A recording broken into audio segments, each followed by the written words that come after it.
Dispensary में मज़ीद काम नहीं कर रहे, लेकिन फिर भी उनका ये आलम है कि लोग घर में आते हैं, उनसे दवाइयाँ ले जाते हैं, मशवरा ले जाते हैं, तो क्या उनकी कमाई या बल्कि आप कह लीजिए कि ओवरऑल जो वर्किंग थी उसको सही समझा जाएगा? 30 से 40 साल का तजर्बा है बगैर किसी डिग्री के।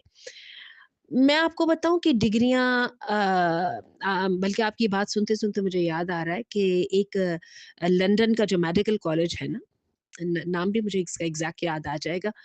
तो वो ये है कि उसमें एक माली था, तो वो माली जो है ना सर्जरी में उनकी हेल्प करता था और ये इतना ज़्यादा वो उनका पार्ट था इसमें इस काम में कि फिर वो माली की जब डेथ होगी तो उन्होंने कॉलेज के अंदर ही उसकी कब्र बनाई थी, अपने किसी गार्डन वगैरह के अंदर और उसकी जो सर्विसेज़ को बहुत एक्नॉलेज भी किया गया था।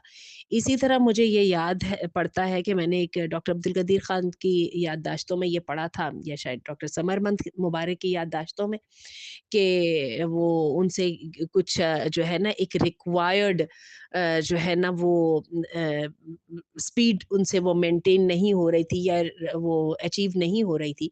तो फिर एक वहाँ पर जो गली के कोने पे एक लोहार का कोई था वो दुकान तो उससे उन्होंने करवाया था। जब उसने कर दी तो उसके बाद फिर एटम बॉम्ब जो है ना, उसकी जो मेकिंग फॉर्मेशन जो है वो मुमकिन हो पाई।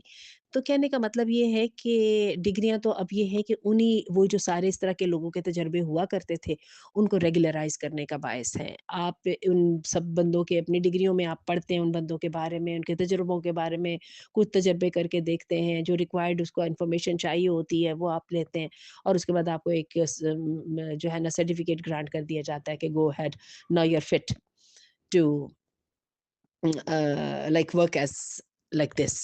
तो ये जो चीज़ है ना, ये एक ऐसी है कि ये इसी तरह ही होती है। बाकी ये है कि ये भी बात दुरुस्त है कि आज जबकि चीज़ें इतनी ज़्यादा सिस्टमैटिक हो चुकी हैं, तो लाइसेंस के बगैर या जो है ना डिग्री के बगैर काम भी नहीं करना चाहिए, क्योंकि फिर बहुत सारे लोग इस कैटेगरी में आ जाएँगे। रेगुलराइज़ेशन का फ़ायदा यही होता है ना कि जो नॉन एलिजिबल्स होते हैं, वो फ़ौरन जो है ना सॉर्ट आउट हो जाते हैं, ठीक है? उनको कर दिया जाता है। तो जबकि इस केस में ये तो नहीं हो पाएगा, तो फिर उसका सबसे यही तरीका बाकी रह जाता है कि डिग्रियाँ, लेकिन हम अच्छी तरह जानते हैं कि डिग्रियों वाले भी क्या करते हैं। तो मैं आपके वालिद साहब की इस बात को इसमें ही डालूँगी, एक ऐसे मैटर में कि आपके वालिद साहब ने जो किया वो ठीक किया और 30-40 साल का तजर्बा जो है is not something to be disregarded like this. Uh, ये भी ऐसा है और मेरा नहीं ख़्याल कि इसको कोई इस तरह से इग्नोर भी करेगा। सिर्फ़ हमारी अथॉरिटीज़ के पास इस तरह के तजुर्बों को जाँचने का उन्होंने कोई मैकेनिज़्म नहीं बनाया होता है, that's why they do not recognise it. Otherwise they also are convinced और हम सब जो जानते हैं कि जो डायग्नोसिस है ये आर्ट है और art has something to do with intuition. It doesn't have to do everything with the experience और जो है सो बात लंबी से लंबी होती चली जा रही है। मेरा ये ख़्याल है कि उनकी हराम की नहीं है, लेकिन मेरी उनसे ये ज़रूर दरख़्वास्त है और मुझे यकीन है कि लाज़मन वो भी ऐसा ही करते होंगे कि जो वाक़ई सीरियस मैटर्स हैं, उनके ऊपर बहुत सारा अपना दिमाग चलाने के बजाय उनको अहलुल इल्म, ठीक है? फ़स्अल बिही ख़बीरा, जानने वालों को फ़स्अलू अहल ज़िक्र अल्लाह ताला कहते हैं, उनके सुपुर्द कर दें। और मुझे यकीन है वो कर ही दिया करते हैं क्योंकि इतने लंबे तजर्बे के बाद बंदे को पता चल जाता है जो मामला मैं नहीं हैंडल कर सकता।